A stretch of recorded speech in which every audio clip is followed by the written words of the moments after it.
మండి భోజనం అని పందులకి కోళ్ళకి ఓ చోటే పెట్టి ఇలాగా ఆ పందులన్నీ కలిపి తింటుంటాయి కదా.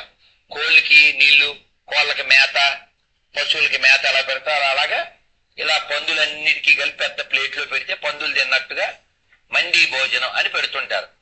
ఎంత హైజీనో కదా. ఆడిది లాలాజలం అందులో పడి, వీడి లాలాజలం అందులో పడి, ఆహా ఏమి రుచి అనరామై మరచి ఉమ్ముతు కుమ్ముతుంటే అని పాడుకుంటూ కదా. ఇది ఈ దేశంలో సన్యాసులకి మనుషుల మీద ఉండే అద్భుతమైన ప్రేమ. వీళ్ళు సంస్కృతి కోసం, సనాతన ధర్మాల కోసం ప్రవచనాలు,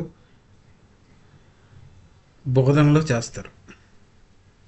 మనుషులు 10 మంది కూర్చొని భోజనాలు చేస్తే తప్పే ఉంది.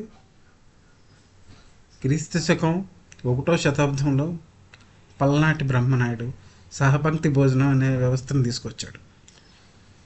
సమాజంలో కులాలుగా విడిపోయిన వాళ్ళని ఒకే దగ్గర కూర్చొని కలిసి భోజనాలు చేసి వాళ్ళల్లో ఐకమత్యాన్ని తీసుకురావడం కోసం దాన్ని తీసుకొచ్చాడు. ఆ తర్వాత చాలామంది దాన్ని ఫాలో పోతులూరు వీరబ్రహ్మం లాంటి వాళ్ళు మఠాలను ఏర్పాటు చేసి ఆ మఠాల్లోకి అన్ని రకాల కులాలని ఆహ్వానించి అక్కడ కూడా సహపంక్తి భోజనాలు, కుల వ్యవస్థని నాశనం చేయడం కోసం, కుల వ్యవస్థని కూకుట వేళ్లతో నాశనం చేయడం కోసం అన్ని కులాలని సమానమే, ముఖ్యంగా దళితులను దగ్గరకు తీసుకొని సమాజాన్ని నిర్మించడం కోసం, దానికి అడ్డొస్తున్న కుల వ్యవస్థని నాశనం చేయడం కోసం ఇలాంటి సంఘ సంస్కర్తలు ఎన్నో సంస్కరణలు తీసుకొస్తే ఈరోజు శూద్ర కులాలన్నీ కలిసి ఒక దగ్గర కలిసి పనిచేసుకుంటున్నారు, ఒక దగ్గర కలిసి తింటున్నారు, ఒక దగ్గర కలిసి మాట్లాడుకుంటున్నారు. ఈ వ్యవస్థ ఈనాడుండే ఈ వ్యవస్థ రావడానికి కారణం ఇలాంటి ఎంతోమంది సంఘ సంస్కర్తలు ఎన్నో ఏళ్ళుగా కష్టపడితే ఇది వచ్చింది. దాన్ని మళ్ళీ నాశనం చేయాలి వీళ్ళు. దానికి కంకణం కట్టుకున్నారు వీళ్ళు. ఎందుకంటే శూద్ర జనాలు ఐక్యంగా ఉండకూడదు, వాళ్ళు చదువుకోకూడదు, తినకూడదు, పనులు చేసుకోకూడదు. ఎందుకంటే వాళ్ళే బోధించాలి, వాళ్ళే చెప్పాలి, వాళ్ళు చెప్పినట్టు మిగతా వాళ్ళందరూ వినాలి. ఆడేం తినమంటే అది తినాలి, ఆడేం బట్టలు వేసుకోమంటే అది మనం వేసుకోవాలి, వాళ్ళు ఎక్కడ కూర్చోమంటే అక్కడ కూర్చోవాలి మనం. ఇప్పుడు ఆ వ్యవస్థ మారిపోయింది కాబట్టి దాన్ని మళ్ళీ నాశనం చేయాలి, మళ్ళీ వాళ్ళ ఆధిపత్యం, అధికారం చలాయించాలి, అది రావాలి.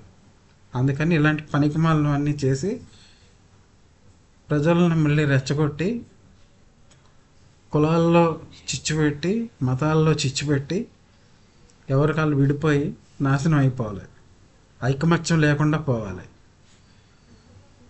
ప్రజల్ని బలహీనపరచాలి. అది వీళ్ళ కాన్సెప్ట్. ఇంకొకడు వస్తాడు, ఇంకో సన్నాసి చిన్నజీయర్ స్వామి. ఆడేమంటాడు, కోడిని తినకూడదు, కోడిని తింటే కోడి లక్షణాలు వస్తాయి, మేకలు తింటే మేక లక్షణాలు వస్తాయి, పంది తింటే పంది లక్షణాలు వస్తాయి. ఇది ఆడు చెప్పేది. సన్నాసులు అంటే ఏం చేయాలి? ప్రజలకి బోధించాలి, హేళన చేయడం కాదు. బుద్ధుడు ఏం చేశాడు? తనకున్న అధికారాన్ని, ఆస్తుల్ని వదిలిపెట్టి కట్టుగుడ్డలతో భిక్షాపాత్రతో బయటకు వచ్చి ఆధ్యాత్మికాన్ని మనుషుల దగ్గరికి తీసుకెళ్ళాడు. అంతేకాని మనుషులందరినీ ఒక దగ్గర రమ్మని మనం బంగారం సింహాసనాల మీద కూర్చొని బోధించలేదు, అలాంటి కబుర్లు చెప్పలేదు. ప్రజల వద్దకే ఆధ్యాత్మికతను తీసుకెళ్ళాడు. మీరేం చేస్తున్నారు? దానికి పూర్తి భిన్నం. ఇది అద్భుతమైన సంస్కృతి. ఈ సంస్కృతికి మేము ఏదో పెద్ద అద్భుతమైన సంస్కృతి ఇది, అన్నీ ఏ దేశంలో లేదు, మన దేశంలోనే ఉంది అని చెప్పుకుంటూ మళ్ళీ ఇక్కడ ఉన్న మనుషుల్ని విడగొడతారు. మనం మనం తెలివి తెచ్చుకోవాలి.